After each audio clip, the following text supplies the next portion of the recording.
ঘরোয়া পদ্ধতিতে মোমো করে দেখাবো। মোমো করার জন্য আমি 2 কাপ ময়দা নিয়ে নিয়েছি। ময়দার সাথে আমি নুন আর তেলটা দিয়ে ময়ান করব। আর মাংসের কিমা নিয়েছি, কিমাটা আমি নিজেই করেছি, মিক্সিতে এটাকে ব্লেন্ড করে নিয়েছি।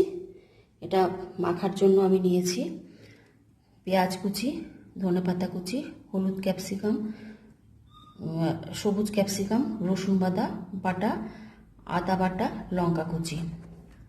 আর এর সাথে চাটনি যে করব সেই চাটনিটা করার জন্য নিয়েছি 5টা টমেটো, ছোট ছোট টমেটো নিয়েছি। সেই টমেটোটা আমি 5-6 মিনিটের মতো সেদ্ধ করে নিয়েছি। 8টা রসুন কোয়া, 5টা কাঁচা লঙ্কা, ওর মধ্যে কাশ্মীরি লঙ্কা দেব, সয়া সস দেব। আর স্যুপ বানাবো, সেই স্যুপের জন্য আমি নিয়েছি পেঁয়াজ কুচি, গাজর কুচি, ধনেপাতা, সবুজ আর হলুদ ক্যাপসিকাম, বিনস, কালো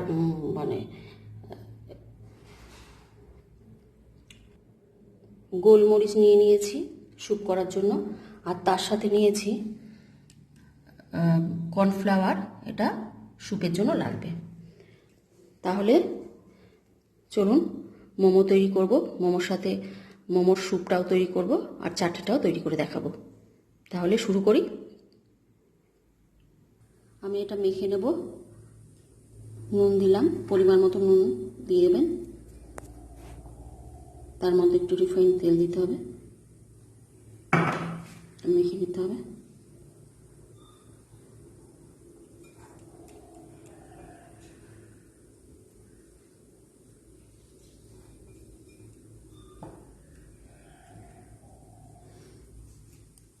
এতে অল্প অল্প করে জল দেব।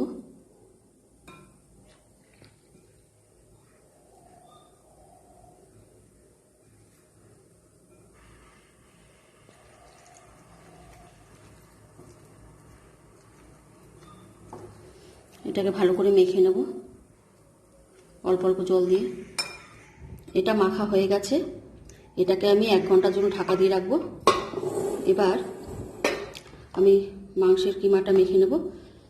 এর মধ্যে আমি এক এক করে আদা বাটা, রসুন বাটা, লঙ্কা কুচি, ক্যাপসিকাম কুচি, পেঁয়াজ কুচি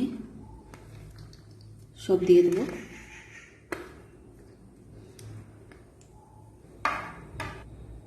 সয়া সস দেব 1 চামচ,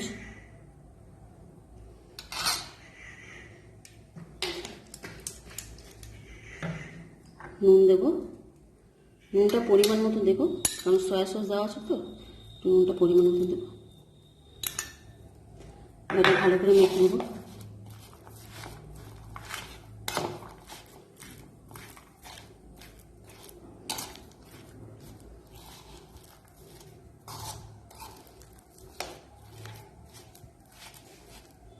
একটু গোলমরিচ দিয়ে দেব,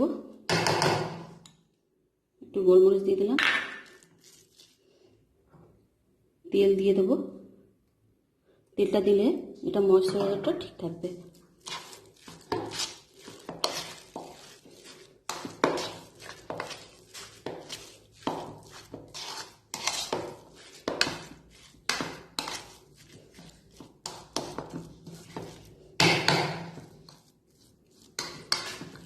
এবার এটাকে ঢেকে রেখে দেবো এটাকে।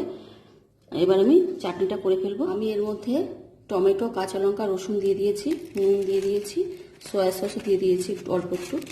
এবার রেড চিলি সসটা দিয়ে দেবো, এই কাশ্মীরি লঙ্কা অল্প একটু দেবো।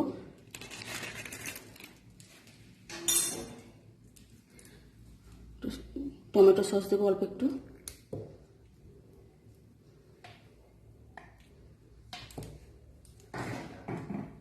একটু রেড চিলি সস দেব। এবার এটাকে ব্লেন্ড করে নেব। সস হয়ে গেছে, এটাকে এবার আমি ঢেলে নেব একটা বাটিতে।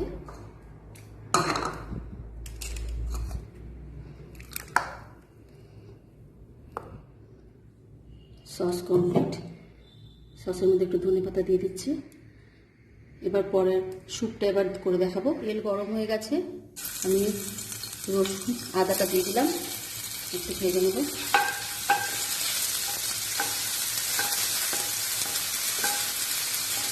এটা স্যুপ বানাচ্ছি, মোমোর যে স্যুপ হবে সেই স্যুপটা বানাচ্ছি। ভাজা হয়ে গেছে একটু, এবার এর মধ্যে এক এক করে পেঁয়াজগুলো দিয়ে দেবো। পেঁয়াজটা দেবো এবার,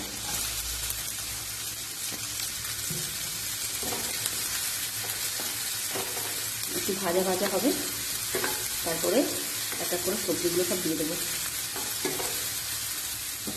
সব সবজিগুলো এক এক করে দিয়ে দেবো। গাজরটা দিয়ে দিলাম, বিনস, হলুদ ক্যাপসিকাম, সবুজ ক্যাপসিকাম, ধনেপাতা সব দিয়ে দিলাম। দিয়ে দিয়ে একটু ভাজা ভাজা করবো। নুন দিয়ে দিলাম,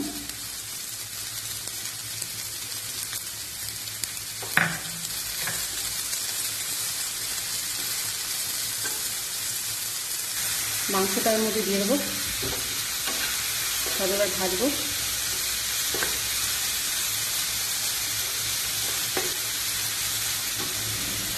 গোলমরিচটা দিয়ে দেবো,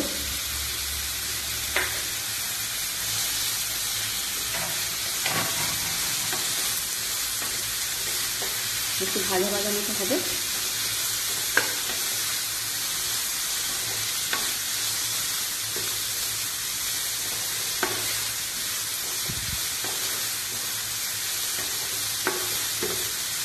ভাজা ভাজা মতো হয়ে গেছে, এবার এর মধ্যে আমি জল দিয়ে দেবো।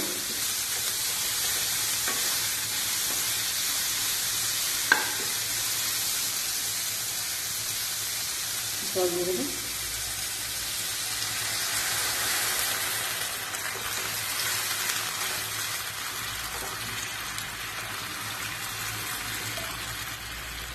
এটা সেদ্ধ হোক। তারপরে এর মধ্যে আমি সেদ্ধ হলে এর মধ্যে আমি কর্নফ্লাওয়ারটা দিয়ে দেবো।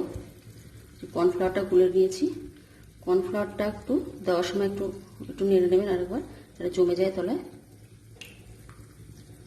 কর্নফ্লাওয়ারটা দিয়ে দেবো,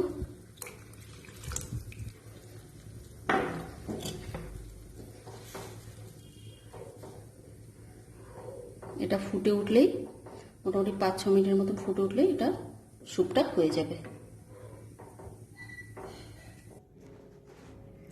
আমি ছোট ছোট করে না বেলে একবারে বড় বড় করে বেলে নিচ্ছি, এতে তাড়াতাড়ি হয়ে যাবে।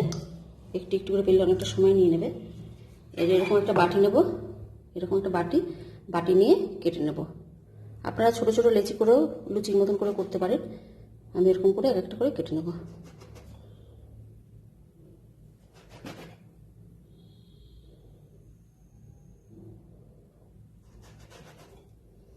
আমার এক একটা 4টে করে হয়ে গেল। এটাকে আমি আবার পরে বেলে দেব। এরকম পাতলা পাতলা করে বেলতে হবে। এগুলো আমি বেলে নিয়ে তারপরে পুরগুলো ভরবো।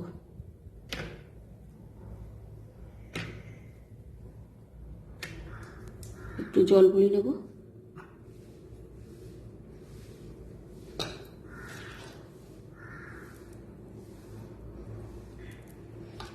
এবার এটাকে এরকম ভাঁজ দিতে হবে, একটি ভাঁজ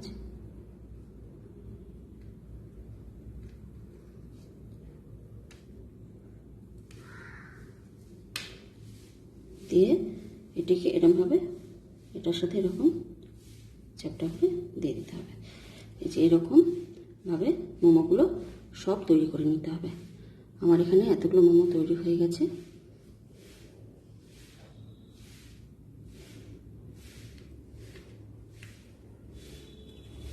আমি একটা এরকম স্টিম কুকারের নিয়েছি, এটাকে তেল গুলিয়ে নিলাম। আমি স্টিম কুকারে করব।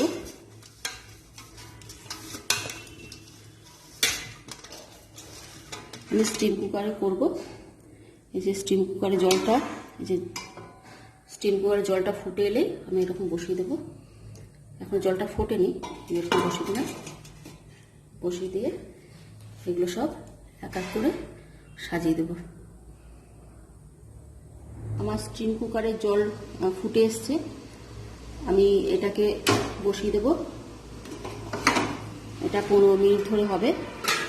আমি এটা ঢাকা দিয়ে দিচ্ছি। আপনাদের যদি স্টিম কুকার না থাকে তো আপনারা একটা গামলায় গরম জল করবেন, করে তার উপরে একটা এরকম ছিদ্রযুক্ত একটা ডিশ নিয়ে নেবেন, নিয়ে তারপর ঢাকা দিয়ে দেবেন। আমাদের বাঙালিদের ঘরে তো পুলি পিঠে হয়, ওরকম টাইপেরই এই জিনিসটা কিছুটা, ঠিক আছে। আমি ঘরোয়া পদ্ধতিতে মোমো তৈরি করলাম। মোমোর সাথে চিকেন স্যুপ করেছি আর টমেটো ঝাল চাটনিটা করেছি। তো রেসিপিটা আপনারা দেখবেন ভালো করে। আপনাদের যদি রান্নাটি ভালো লাগে অবশ্যই কমেন্টস করে জানাবেন। আর নিত্য নতুন রান্না দেখতে হলে লাইক করবেন, শেয়ার করবেন আর সাবস্ক্রাইব করবেন। ধন্যবাদ।